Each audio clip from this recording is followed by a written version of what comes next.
Three horrible booking decisions from WWE Crown Jewel 2024. I don't know about y'all, but there was three things that stuck out to me the most. And based off of social media, feedback, comments, reactions, a lot of people did not like this show. Look, you have to understand that whenever they go to Saudi Arabia, it is a glorified house show. It does not matter how much hype or what they book. It's always going to have that feel. It's never going to feel like a PLE. Now, this is far from the worst premium live event WWE has done this year, or one of the worst Saudi Arabia shows in general. Keep in mind, 2018, that was the worst Crown Jewel, right? That was the Shawn Michaels debacle and Undertaker and Kane and Triple H. Ugh, that was bad. So let's get into this show because this is the show that everyone cares about, and we're going to kick things off in a very strong way. Kevin Owens versus Randy Orton, it never officially got started. Why? Because it was ruled a no contest. How so? So this was a very heated rivalry, and Kevin Owens, he had turned his back on Randy Orton after a pretty fun pairing, right? And so Kevin Owens jumped Randy Orton to begin the match, or the segment, because this match never actually took place. They never rang the bell. It did not get started. And it was Kevin Owens and Orton. They brawled around ringside. They brawled in the ring. Officials tried to get involved, but they could not break it up. So finally, we have Ross and SmackDown GMs, Nick Aldis and Adam Pearce, come out. At one point, Randy Orton hit an RKO to Adam Pearce, laid him out. They brawled into the crowd, and eventually, Owens hit an elbow drop to Orton through two sets of tables. And that was it. Here's the reason I didn't like it. You had built it up as one of the key matches on this show, and you didn't even give the fans anything. I would have rather them wrestled for 5-10 minutes and then do the squash finish where, Owens gets DQ'd or Orton gets DQ'd or it's a double count out or a no contest or whatever, but you didn't give us anything. Now, I can understand that there's a lot of, they're setting this up for a future match. For what? SmackDown? Who cares? Who cares? So you can either do this match on SmackDown, you can do this match at Survivor Series later this month. Reportedly, WWE is planning to do Kevin Owens and Cody Rhodes for the Undisputed WWE Championship. That would be a lot more interesting. I'm just not buying in Kevin Owens, Randy Orton right now. I don't think a lot of people are either. There's something missing about it, and that was a swing and a miss. Number two, it's overbooking in the Nia Jax and Liv Morgan match. So you had Women's World Champion Liv Morgan, you had Women's Champion Nia Jax, them fighting to crown the inaugural Women's Crown Jewel Champion. And this match was overbooked to the gills. How so? You had two instances where Tiffany Stratton teased cashing in her Money in the Bank contract.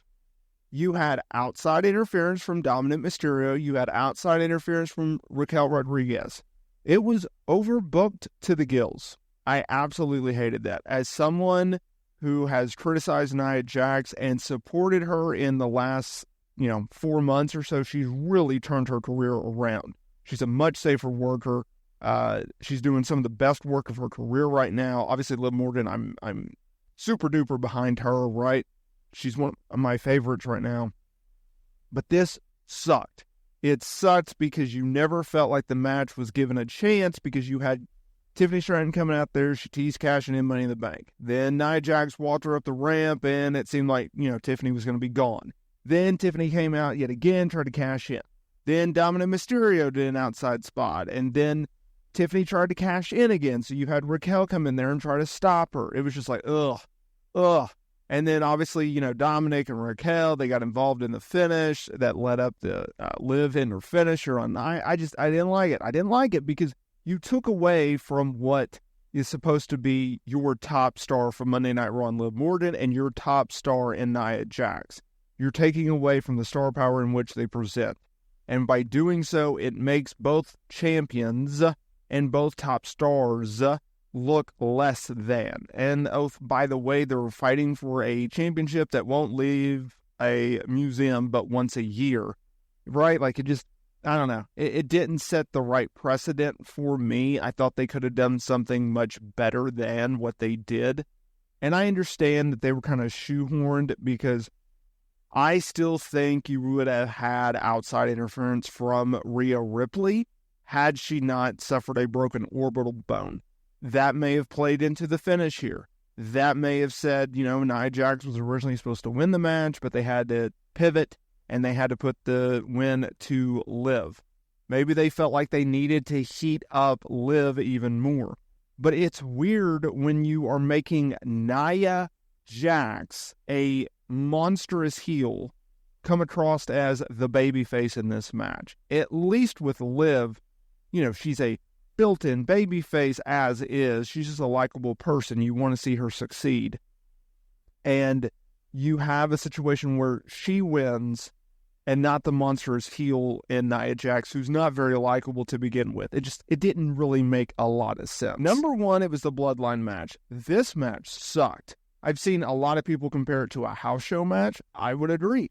So you had Roman Reigns, Jey Uso, Jimmy Uso taking on Solo Sikoa, Jacob Fatu, and I believe Tama Tonga in the opening six-man tag match. And when they put this match on the opener, PW Insider first reported that this match was going to open the show.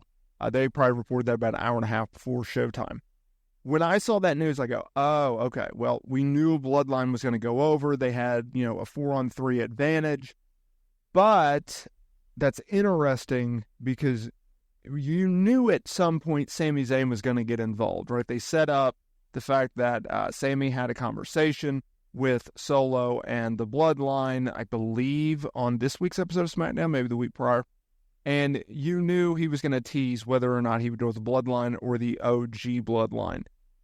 With them, having him go with the babyfaces, right? It just makes more sense. You're not going to turn Sami Zayn heel right now. He's super duper over.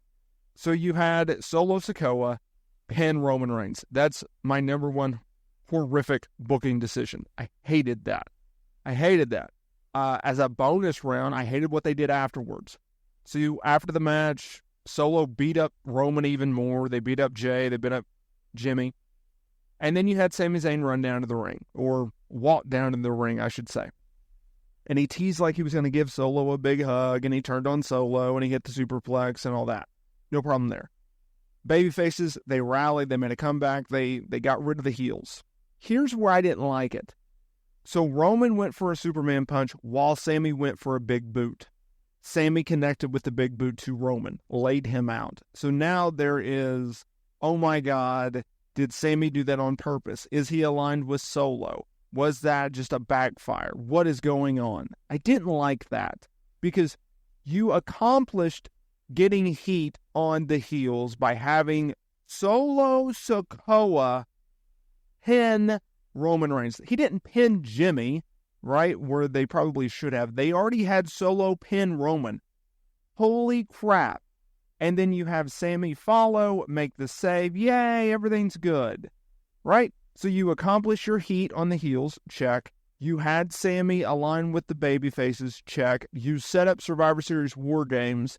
You leave it at that, right? Everybody wins. But no, you had to do the weird Sami lays out Roman, and now it's like, well, can they get along? You could have done that on Friday's SmackDown. That's Friday's SmackDown. You didn't have to do it here. It took away from Solo's pin. It took away from Sami's save. It didn't work for me. I didn't like it. I thought that they swung and they missed in a gigantic way, and it was really not even necessary.